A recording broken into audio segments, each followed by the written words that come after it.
Hello friend, welcome to Stories by Tocci. We bring you interesting folk tales. Please don't forget to hit the like button, please share, and don't forget to subscribe to my YouTube channel. Thank you for doing so. Now let's get into the story.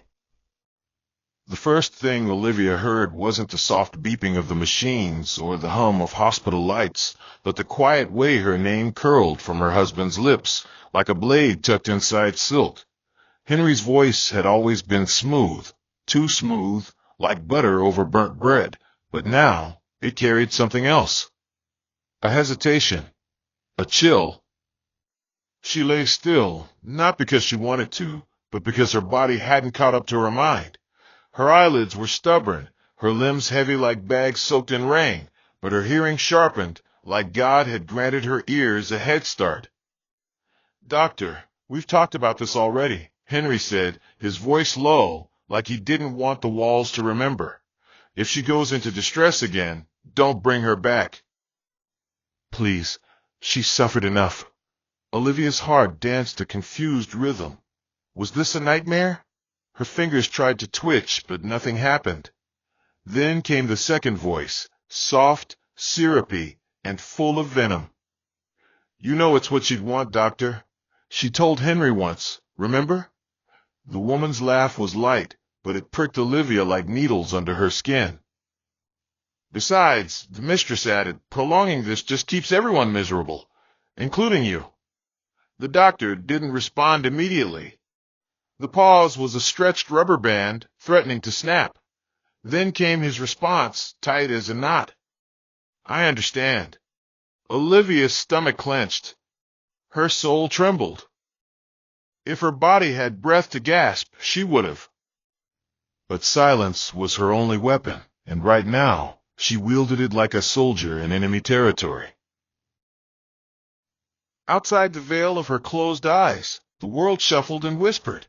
Footsteps creaked, heels clicked, and the scent of overflowered perfume lingered like a thread in the air.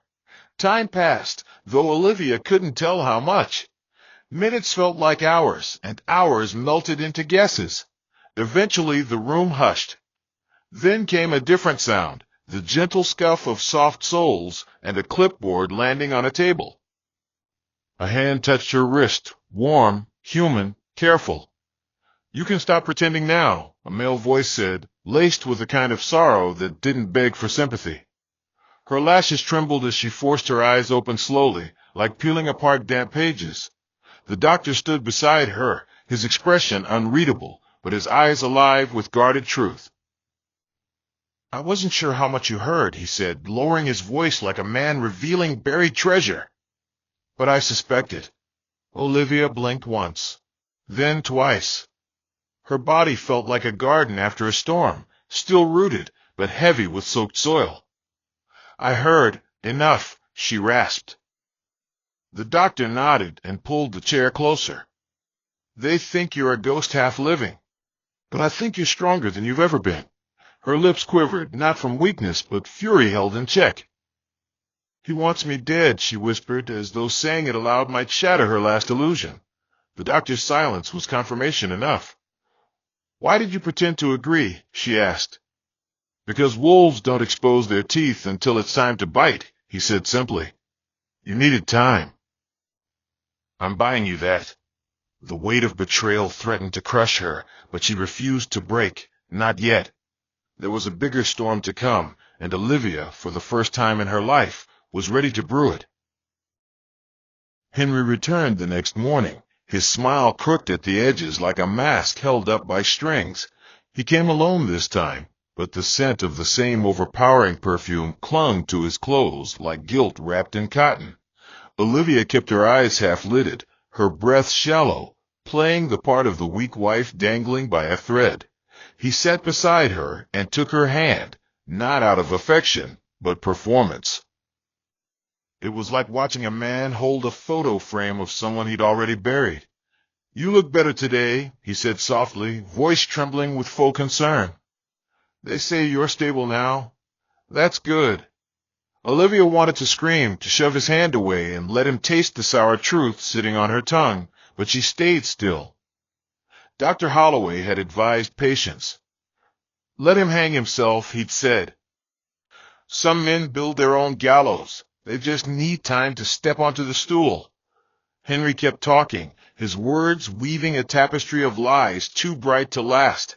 I missed you, he whispered, brushing hair from her forehead with trembling fingers. I've been here every day. Olivia could smell the cheap lies on his breath. Her heart beat a slow, deliberate drum as she catalogued every syllable, every pause, every false tear. Inside her, the flame of rage flickered, hungry and patient. Henry thought she was lost in the fog, drifting somewhere between life and death. But Olivia was anchoring herself. Each breath she took now was a vow, one that didn't need thunder to be powerful, just quiet resolve. Later that night, the nurses dimmed the lights and left the room to rest in its shadows. But Olivia didn't sleep. She stared at the ceiling as moonlight crawled slowly across the wall like a secret trying to escape. Every creak in the hallway felt like a warning. Every beep from the monitor was a heartbeat marching toward revelation.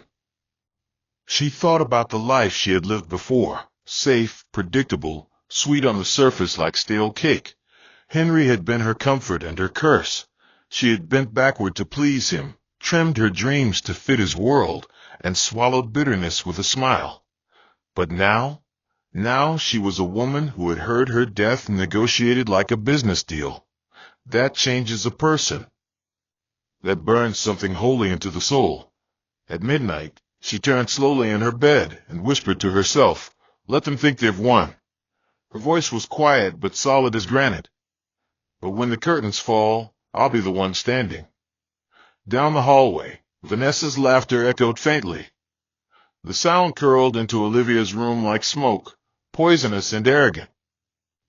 They had danced too long on her grave without realizing she climbed out. The betrayal was no longer a wound. It was fuel. Tomorrow, she would smile at them. And when she did, it would be the beginning of their end. Morning arrived wrapped in softness, with sunlight creeping across the hospital window like a thief testing the locks of a quiet home.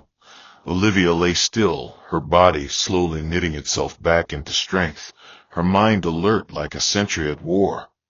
Henry had visited again before dawn, dropping in like a man checking on a property he hoped would soon be vacant.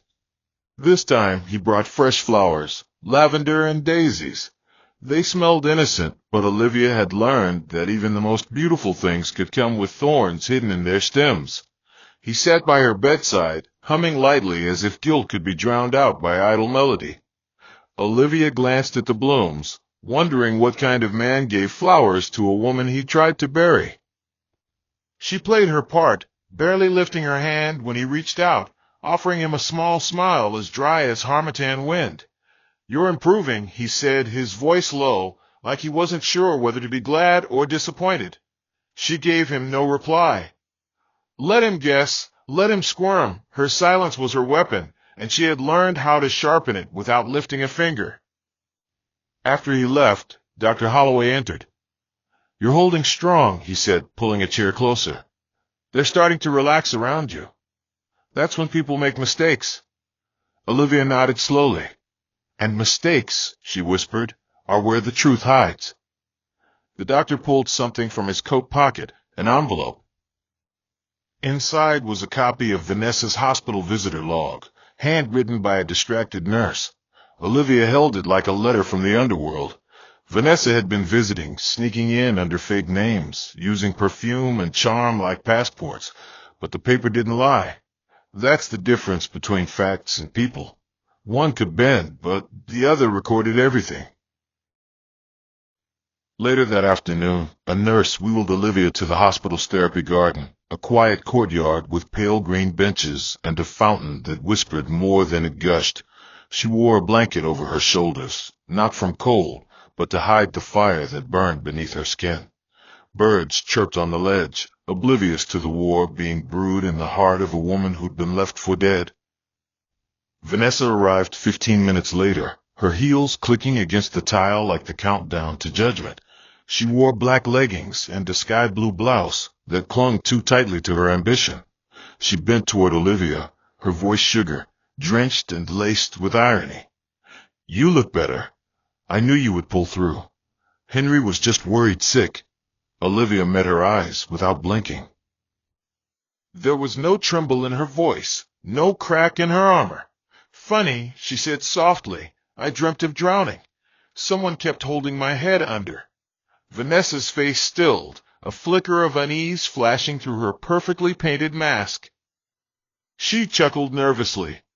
"Dreams are strange like that. Maybe it was just the medication." Olivia's smile didn't reach her eyes. "Maybe."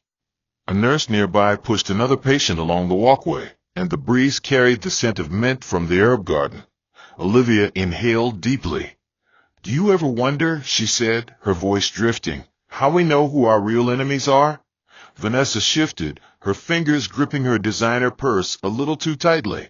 "Sometimes," she replied, "but I try not to dwell." Olivia leaned back, the sun warming her face. "Maybe we should." She didn't need to say more. The seed had been planted. Suspicion was a weed. It didn't need water to grow. Vanessa gave her a quick hug before leaving. The scent of her perfume lingered long after she was gone. It was the same scent that clung to Olivia's sheets the night she fell down the stairs.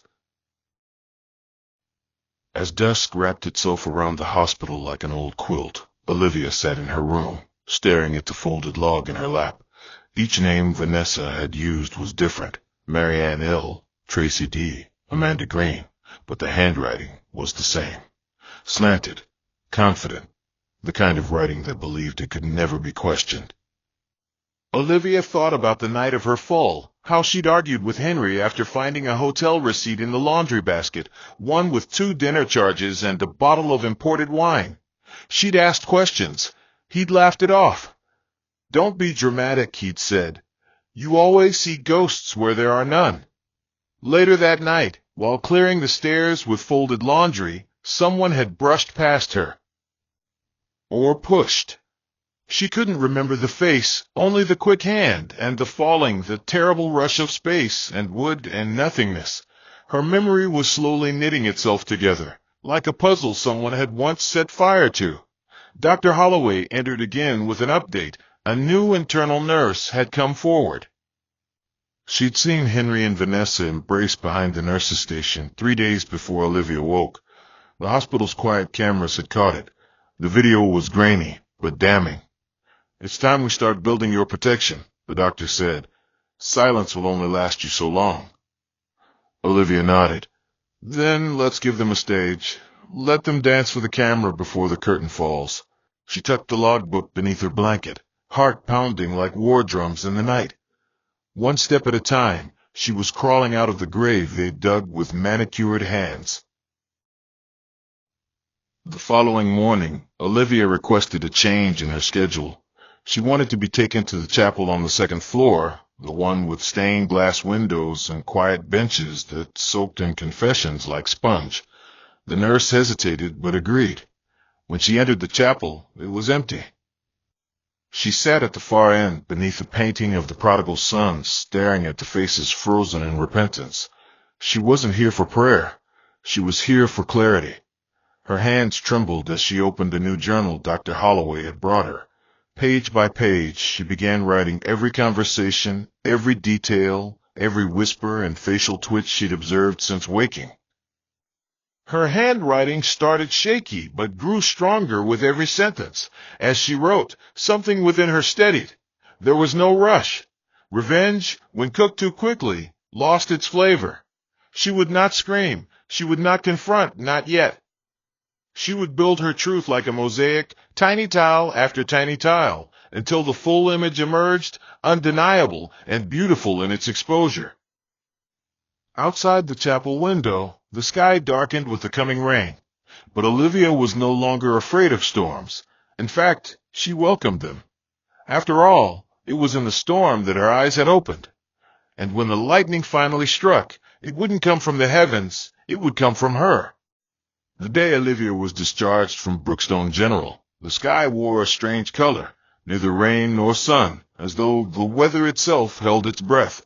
Henry stood by her side, his smile stretched too thin like butter scraped across burnt toast. He played the part of the doting husband flawlessly, nodding at nurses, signing papers, even snapping photos for his so-called recovery album. Vanessa didn't come that day, but her fingerprints were all over Henry's energy, restless, rehearsed, watching the clock more than his wife. Olivia sat in the wheelchair as they waited outside for the car, the blanket across her lap belying the furnace in her chest. She felt like a ticking clock wrapped in lace. Every touch Henry offered, on her shoulder, her wrist, her back, was cold. Not in temperature, but in spirit. If love once lived in those hands, it had packed up and left a long time ago, without leaving a forwarding address. He opened the car door like a chauffeur, not a husband, and when she got in, he said, "Home, sweet home," like a man reading from someone else's script. Olivia stared at the road as they drove through Belmere Hills, past trimmed hedges and polite sidewalks that had no idea the woman in the back seat was returning from the dead. As they approached their driveway, her heart beat louder. The house hadn't changed, but she had.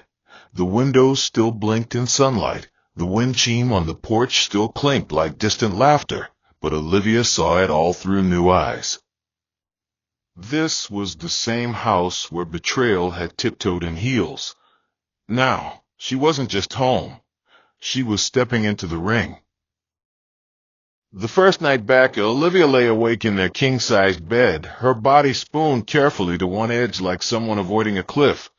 Henry snored beside her, the same pattern she used to find comforting. Now it sounded like a broken promise, exhaled in rhythm. She stared at the ceiling where the chandelier twirled shadows like dancers with secrets. Every creak in the floor, every whisper from the wind outside pulled her further from sleep. Her mind had become a courtroom where every word spoken since her fall was now on trial.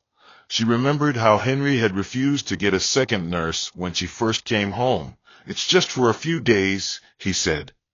"You'll be fine. I'll take care of you." But Olivia knew what he really meant. He wanted her isolated, dependent, easier to manage if her mind started stirring too much. The thing was, he was already too late. By morning, she'd asked to have her books brought from the attic, saying she wanted to pass time reading again. In truth, she needed a way to hide the documents Dr. Holloway had handed her before discharge, a flash drive, a printed statement from the security team, and notes from a nurse who'd overheard Vanessa mention life insurance while waiting for coffee. Olivia tucked them inside the pages of a dusty old novel titled The Widow's Watch. The irony nearly made her laugh. But laughter, she had learned, was like good wine, better when aged. For now, she let Henry think she was still foggy, still wading through recovery. Meanwhile, she was cataloging every new lie he served at the breakfast table like cold toast. The days blurred, but not because Olivia was lost in them. It was because she was watching closely, like a hawk circling a field, waiting for the slightest movement beneath the grass. She asked Henry about work casually, sipping tea slowly, so she could hear how the lies layered themselves. "Long hours," he said, "just trying to catch up."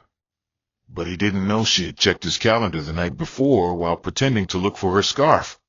He wasn't at work late. He was at a hotel with Vanessa, the same one from the receipt months ago. Olivia smiled at him like a cat who'd seen the mousetrap long before the cheese appeared. "You work so hard," she said gently. "I don't know what I'd do without you." And Henry, the fool, took the bait like a fish starved of truth. He leaned over and kissed her forehead, not knowing the very lips he pressed carried the quiet poison of justice. That evening, Vanessa showed up unannounced, holding a bag of soup and a forced smile. "I thought Olivia could use something homemade," she said sweetly, though her eyes darted like someone watching for an ambush. Olivia took the bowl with both hands and replied, "That's thoughtful. Some gestures come just in time." Vanessa sat on the edge of the couch, clearly uncomfortable. "You must be relieved," she said. "To be back home, I mean." Olivia looked her in the eye and replied, "Coming home feels different when you know what to look for." That sentence hung in the air like a spider's web, catching both Henry and Vanessa in its sticky threads. They didn't flinch, but Olivia saw it, the tremble behind their teeth. That weekend, Henry hosted a small welcome-home dinner, an odd gesture for a woman supposedly too weak to walk unassisted. He invited colleagues, two neighbors, and even his cousin Everett, the one who always looked like he could smell secrets in the air. The dining room was set like a stage, complete with soft jazz, low lighting, and wine glasses that sparkled like false intentions. Olivia wore a pale lavender dress, one Vanessa had once complimented, just to stir the water and see what floated. Her hair was brushed neatly, and her lips painted with a hue that said, "I'm not dead yet." Throughout dinner, Olivia observed every eye roll between Henry and Vanessa, every soft glance disguised as coincidence. She noticed how Vanessa reached across Henry once to grab the salt, lingering just a second too long, her fingers brushing his sleeve like a reminder. Olivia didn't react. Instead, she laughed at a joke Everett made and excused herself to the kitchen midway. There, in the drawer behind the pantry door, she retrieved the old voice recorder Henry used for dictating work notes. He'd long forgotten it existed. Quietly, she slid it under the dining table near the center leg before returning with a tray of fruit. That night, while everyone else toasted to resilience and healing, Olivia drank to revelation. She didn't need to chase confessions. She just needed to press play. What Henry and Vanessa hadn't realized was that while they had been rehearsing their little play, the stage was now hers, and curtain time was near. The next morning broke like a whisper, soft and unsure of itself, slipping into Olivia's room through narrow blinds that hadn't been dusted in weeks. She sat at the vanity, brushing her hair slowly while watching Henry's reflection in the mirror. He was half-dressed, tying his tie in front of the closet, wearing a shirt too crisp for someone who claimed to be working from home.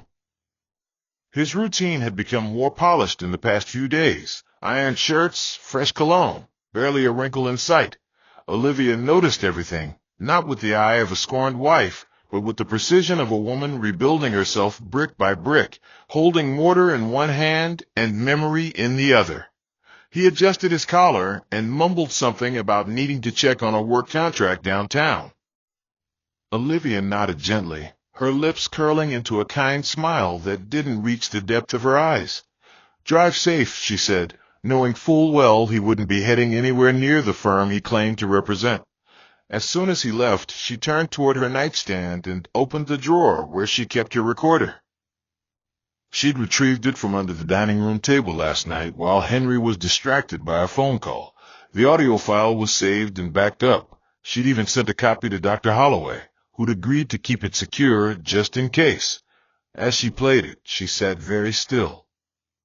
The conversations were faint, broken by clinking forks and background laughter, but there were pieces, whispers between Henry and Vanessa, snippets of plans, phrases like "just a few more weeks" and "when the document's clear." Olivia paused, rewound, and listened again. Each word became a thread, and she was sewing a tapestry no one expected her to finish. By noon, Olivia had summoned help, but not from the police or lawyers. No, she called Evelyn Price, her old college roommate and now a private investigator with more instincts than a pack of wolves. Evelyn had once tracked her ex-husband across state lines using nothing but a gym receipt and a smudged lipstick stain. She didn't ask many questions when Olivia explained what she needed, just said, "Send me their full names and let me do the digging." Olivia provided everything. Henry's full details, Vanessa's phone number, even the alias she used in the hospital visitor logs. Evelyn's voice on the other end of the line carried its usual calm fire. "Give me 2 days. Maybe less." Olivia ended the call and sat back, feeling the weight of momentum shift in her favor for the first time. That afternoon, Henry returned home earlier than expected. He brought her lunch, pasta from a restaurant she used to love, though she hadn't craved it in years. "Thought you might be tired of toast and soup," he said, placing the food on her lap tray with the same hands that once promised her forever. Olivia smiled and thanked him. She didn't mention the lipstick mark barely wiped off the inside of his car door.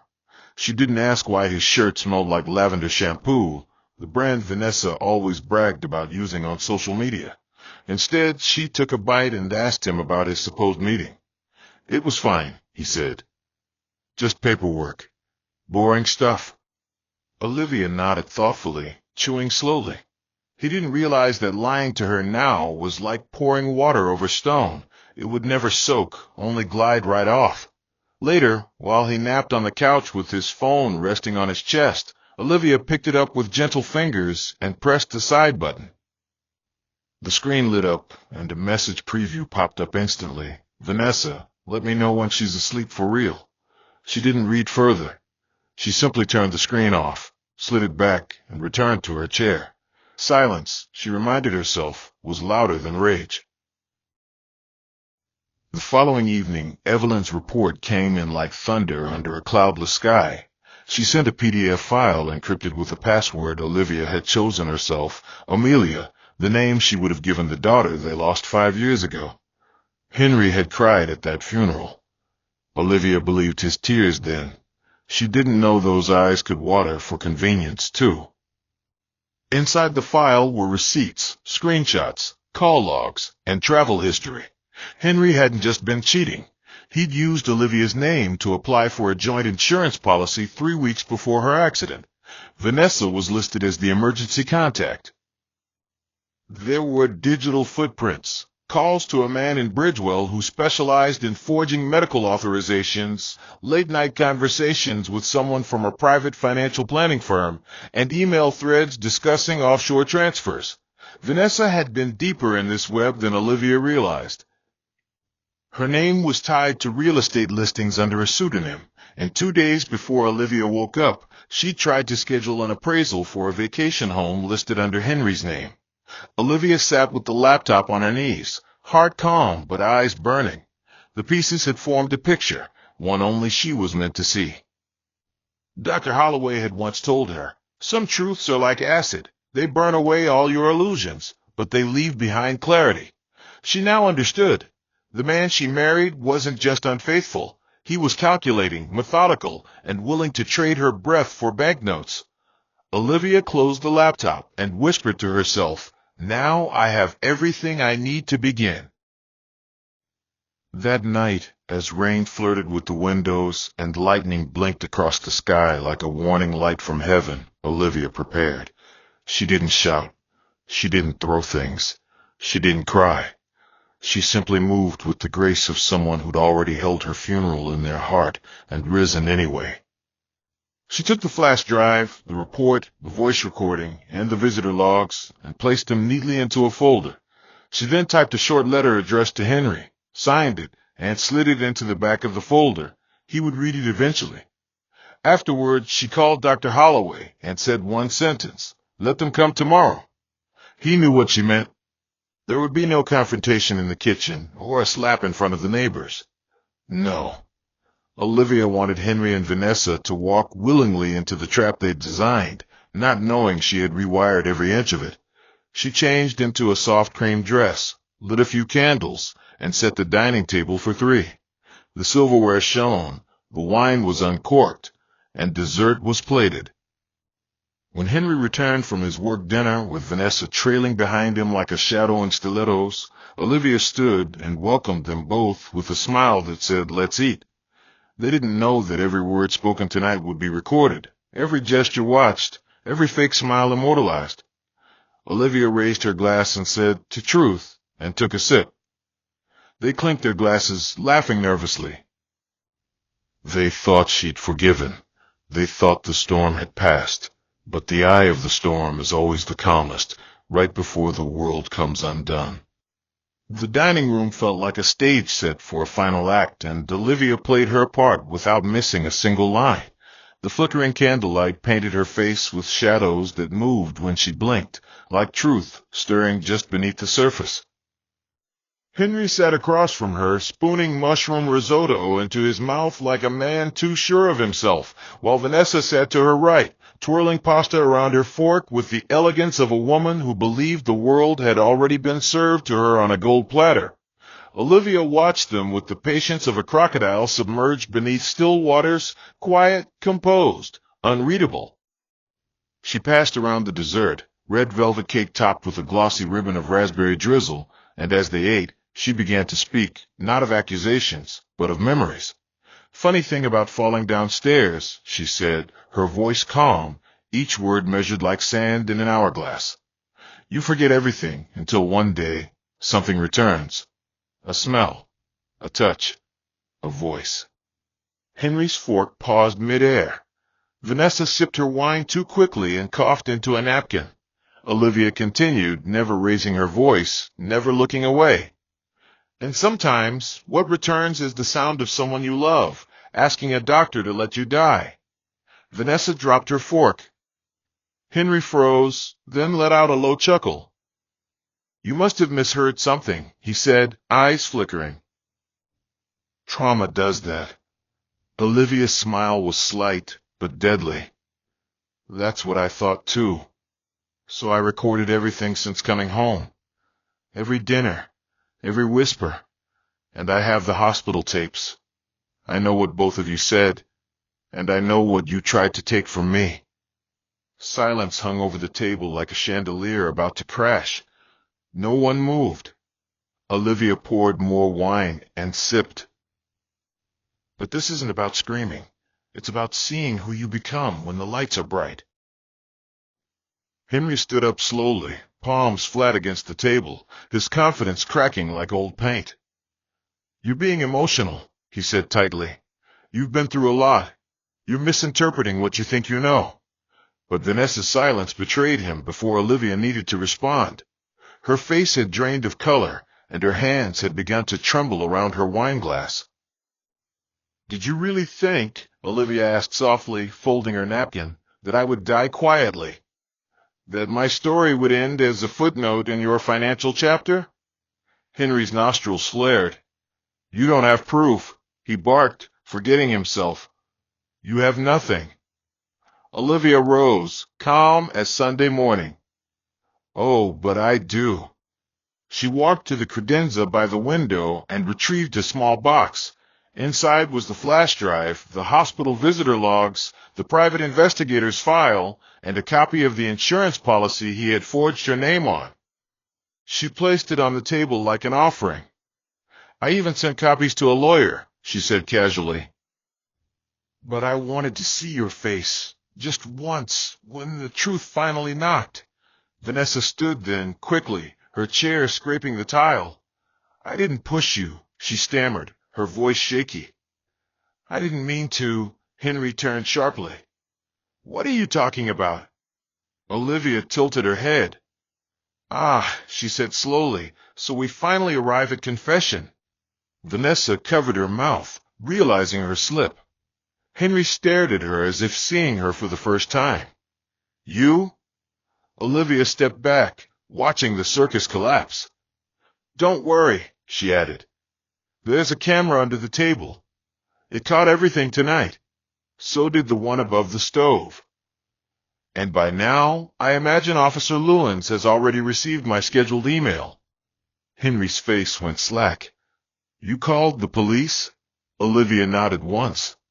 "I called Justice."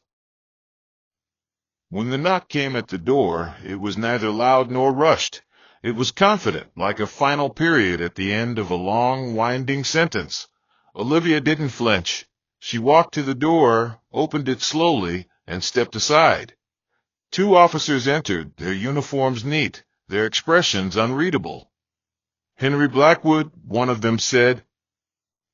Henry stepped back, mouth opening and closing like a fish yanked from water. "This is a mistake," he muttered. "You can't—" "We have a warrant," the officer interrupted, holding up a folder. Vanessa tried to speak, but her voice came out in a whisper, thick with panic. "It was just supposed to be a scare," she said, looking wildly between them. "She wasn't meant to—" "You'll both have the chance to explain yourselves," the second officer said, gently placing cuffs on Henry's wrists. Olivia watched without emotion, her heart steady as a mountain stream. She felt no joy, no vindication, Just a strange stillness, like standing at the shore after a long storm and seeing the sky stretch wide and blue again. Henry looked at her as they led him away, eyes pleading, confused, betrayed. "You don't understand," he whispered. "You don't know what I've been through." Olivia said nothing. Some truths needed no reply.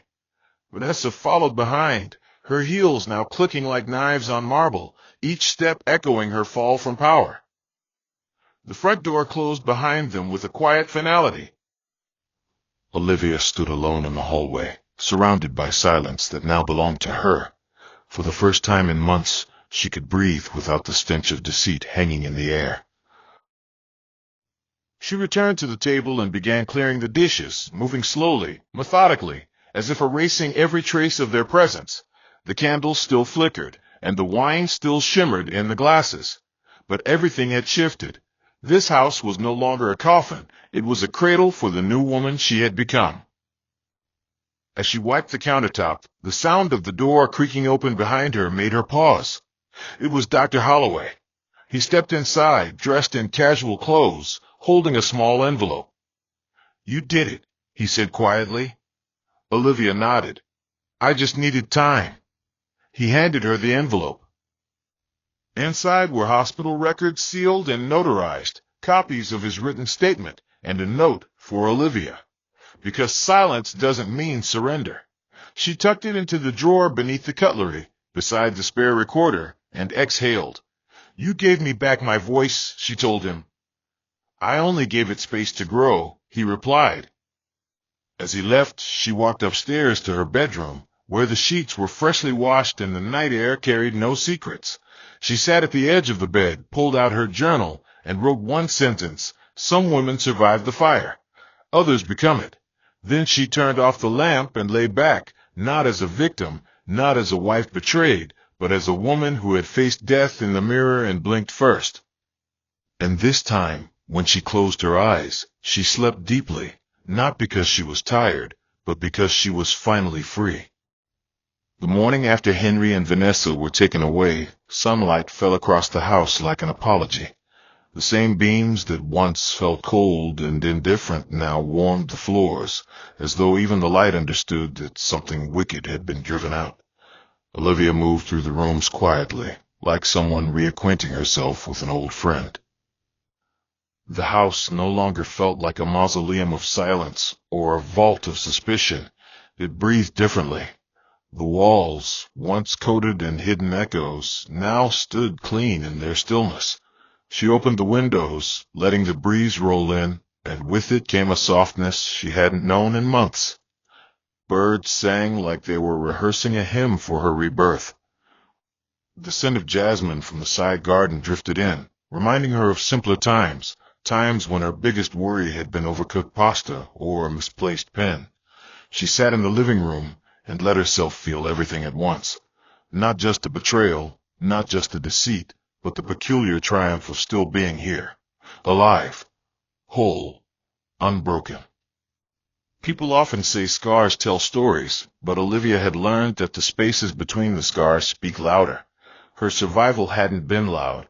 It hadn't demanded attention. It had whispered, grown in the cracks, and bloomed in defiance. And now, without raising her voice, she had spoken the loudest. She made herself a cup of tea not out of habit, but as a ceremony, a ritual of reclaiming the ordinary. As the kettle hissed and sang, she looked over the calendar hanging near the fridge, seeing all the days that had passed while she was unconscious, healing, pretending. So much life had marched forward without her, but now she was no longer running to catch up. She was standing still, letting the world return to her on its own terms. When the tea was ready, she sat at the table, the same one where lies had been served and unholy toasts raised, and sipped with steady hands. A letter sat across from her, unopened. Henry's. It had arrived that morning, delivered by a courier who didn't know the weight of the envelope he carried. She stared at it for a long while before picking it up. The handwriting was unmistakable, precise, slanted, always slightly hurried. She tore it open without ceremony. The letter, penned in desperation and adorned with manipulative nostalgia, pleaded for understanding, forgiveness, and the fantasy of a future that could never exist. He wrote of regrets, of confusion, of love that got lost in the chaos of ambition. Olivia read every word, not out of hope, but to put the final nail in a coffin she'd already built. When she reached the end, she folded it neatly and slid it into a folder marked Evidence Closed. Some doors didn't need to be slammed. Some simply needed to be locked and never opened again. She poured the rest of her tea and smiled to herself. Henry had written a plea for mercy. But mercy wasn't something you could request after trying to kill someone with a smile. Later that week, Olivia walked into a bookstore in town, her first outing alone since returning home. The cashier, a young woman with a wide grin and curious eyes, didn't recognize her, and Olivia found comfort in the anonymity. She browsed through the aisles until her fingers found a worn paperback titled After the Fall. She held it for a moment, not because of its content, but because of its title. It mirrored her journey in 3 quiet words. She bought it along with a fresh journal and a pen. Outside, she sat at a shaded bench and began writing. Not a diary, not confessions, but reflections. Thoughts not for revenge or memory, but for growth. She wrote about silence, not as weakness, but as wisdom. She wrote about the strange cruelty of almost dying and the strange clarity of surviving. She wrote about women who are underestimated, who carry their pain like diamonds tucked beneath ordinary skin. She wrote about freedom, the kind that doesn't ask for permission. Around her, life went on, cars passed, children laughed, leaves danced in the breeze. No one knew that the woman writing quietly in the corner had once been the target of a whispered murder, and she didn't need them to. That was the power she now held. Not the power to be feared or admired, but the power to know who she was without needing to explain it. Weeks turned to months, and life found its rhythm again, though nothing returned to the old song. Olivia moved with more intention, spoke with less haste, and trusted only what proved itself. The court proceedings came and went. Vanessa received a sentence for assault and conspiracy. Henry's charges, though more financial than violent, kept him from breathing freely. He lost his licenses, his dignity, and the carefully constructed mask he wore for years. Olivia didn't attend the final hearings. She didn't need the gavel's echo to validate her truth. She spent that day in her garden, pruning roses, hands dirty with soil but heart clean. A reporter once reached out, offering to cover her story for a podcast. She declined. "Let them wonder," she said. "Let the silence speak." One afternoon, as she placed a new journal into a drawer, she came across a photo of her and Henry from 5 years ago. They were laughing beside a fountain, arms around each other, eyes full of a tomorrow that never came. She looked at the image for a few seconds, then turned it over and wrote on the back, "She lived." That's the story.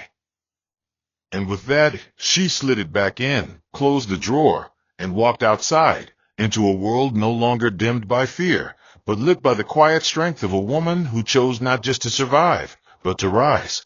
And in the stillness of her new life, with every breath, she rewrote the ending they thought they'd already penned.